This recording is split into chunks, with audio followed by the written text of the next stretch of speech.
Hey guys, Nick here. So today we will be taking a look at the 2024 Honda Trail 125.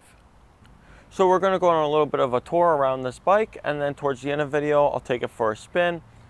So let's get started. So first I want to start off talking a little bit about the powertrain of this bike, and then we'll talk about some of the technology that comes with it. Now starting off, let's talk about the heart of this bike, which is the 125cc air-cooled, fuel-injected single-cylinder engine, which is then powered up to a 4-speed semi-automatic transmission, which makes this bike very fun. So if you don't know what semi-automatic means, is you still have the classic foot shift as you would on any other bike or a dirt bike, for example, but you do not have the clutch that comes with it. So you can start this bike off in first, second, third, or even fourth gear and roll on the throttle. It will go, come to a complete stop with it in gear. You don't have to pull a clutch in, it will not stall out. So that makes it pretty nice and enjoyable to ride and makes it a little bit easier. Now let's talk about some of the tech that comes with this bike. Basically everything that lights up is LED. LED headlight, LED turn signals, LED brake light, complete LED nice dashboard that comes on it as well. So all the modern amenities. You can even argue that the retro mini Moto lineup from Honda is more advanced technology-wise than some of their other bikes.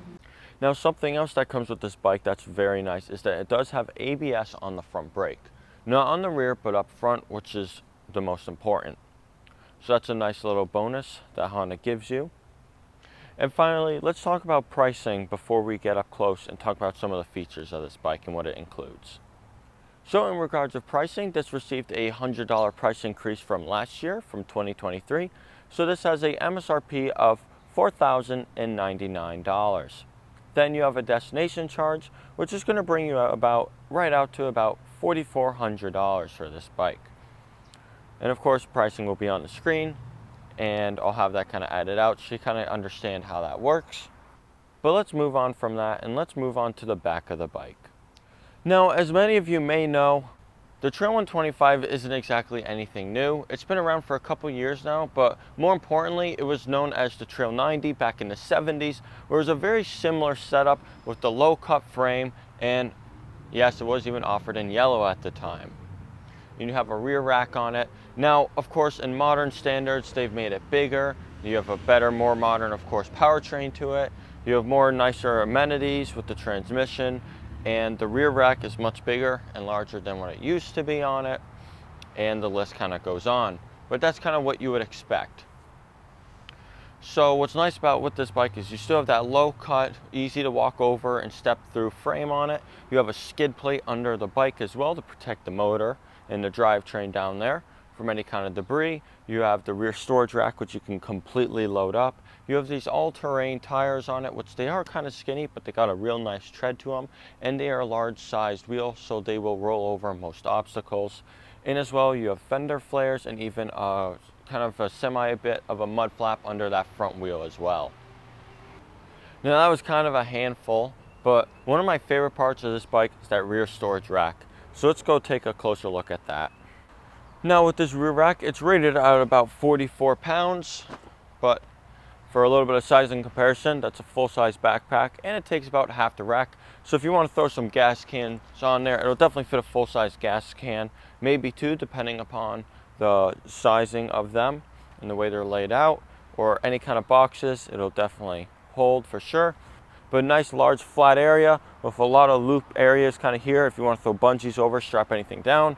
You got a bar in the back here as well, which prevents it from sliding into you and the back of the seat. And as well, on the back of the bike is where we will find our LED taillight, turn signals, and of course our license plate bracket, and a little bit of a mud flap finally at the bottom. Now lastly, before we get into the other side of the bike and go through the dash, I want to show you where the dipstick is, which of course is your oil fill on this bike. But with that being said, let's get up and look into the dash. Alrighty, now before this video continues any further, I want to thank JAF Motors, located in Glenville, New York, for letting me this Trail 125 here today to showing you all around it. If you're interested in picking one of these up, they got a couple of them just heading in now towards inventory, so be sure to check them out. I'll leave their info on screen and as well down below. Let's get back into the video. Now, walking up to this bike, there's a couple things on this side of the bike towards the ground I want to point out. One of which is the toolkit, which is right here in this black box, and as well you might find or store your owner's manual in there. Down here you will notice we have a side stand, and we as well also have a center stand, which is right here. On top of that we have a key slot here, and I'll show you exactly what that's for by removing our key.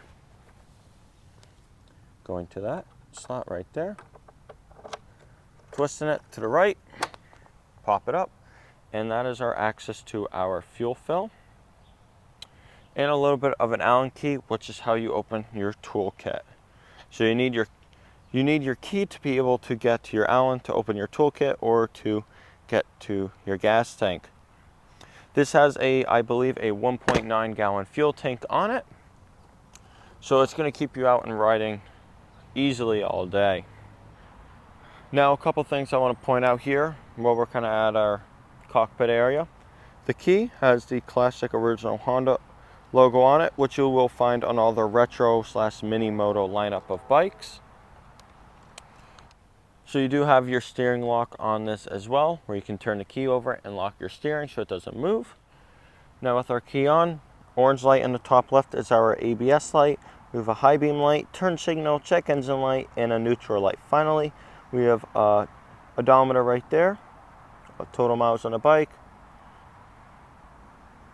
You got a fuel gauge, so we just got one bar in there, and that's really it. It shows in there. It does show you 2 trips, which is nice, and that's really about it. On the left side we have our turn signals, left and our right, so you kind of see it flashing on the dash there. High beam, low beam horn. On the right side we have our emergency kill, start, and our starter.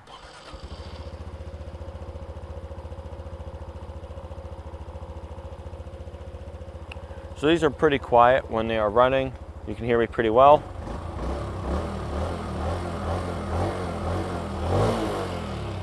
Some kind of small revs there, a couple small ones. But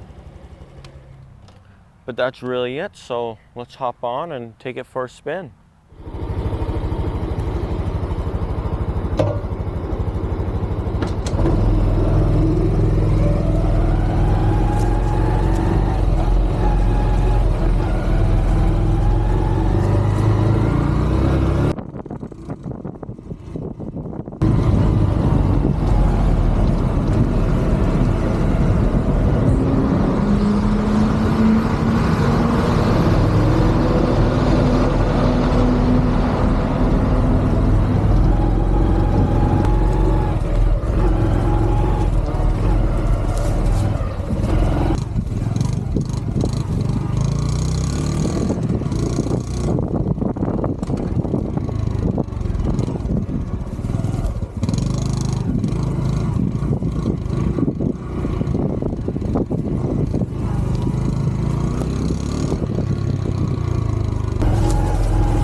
that's going to do it for this video. If you have any further questions, be sure to leave them down below. If you own one of these bikes, talk about your experience with it, what you like, don't like, but that'll do it. You guys all have a great day. Bye.